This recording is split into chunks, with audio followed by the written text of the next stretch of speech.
हाय, hello, नमस्कार. मी तुमच्या सगळ्यांची लाडकी रेश्माच किचनमध्ये तुमचं स्वागत करते.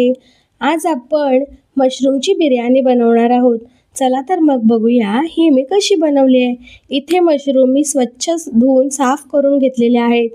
1 पेला इतके बासमती तांदूळ भिजवत ठेवलेले आहेत आणि 1 वाटी दही घेतलंय.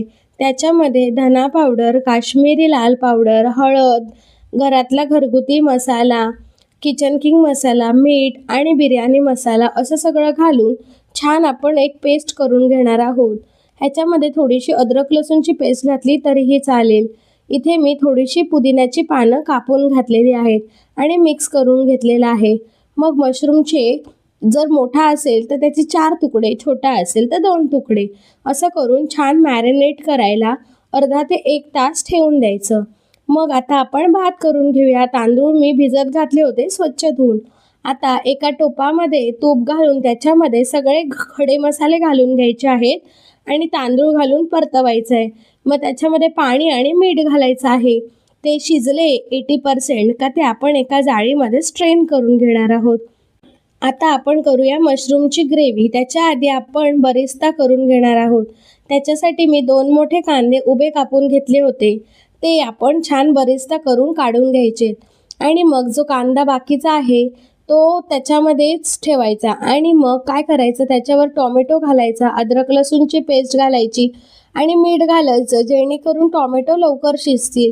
आपण दह्यामध्ये सुद्धा मीठ घातलेलं आहे, त्याच्यामुळे थोडं कमी घालायचं.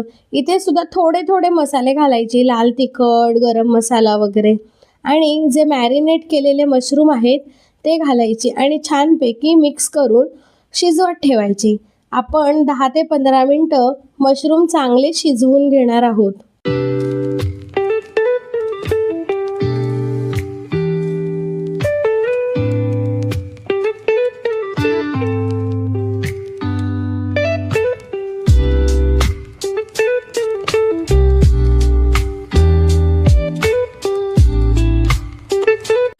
मशरूम छान शिजले की त्याच्यावर मी कोथिंबीर घालणार आहे आणि मग जे आपण भात 80% शिजवला होता तो घालून घेणार आहोत. मग त्याच्यावर जो बरिस्ता केला होता आपण तो घालून घ्यायचा आहे. थोडंसं तूप घालून घ्यायचं आहे, कोथिंबीर आणि पुदिना घालून घ्यायचा आहे आणि पुन्हा झाकण ठेवून आपण 10 मिनटं वाफ काढून घेणार आहोत आणि 10 मिनटानंतर सर्व करणार आहोत. अशा प्रकारे ही मशरूमची बिर्याणी बनवून तयार आहे. तुम्हाला ही रेसिपी कशी वाटली ती नक्की कमेंट करून सांगा.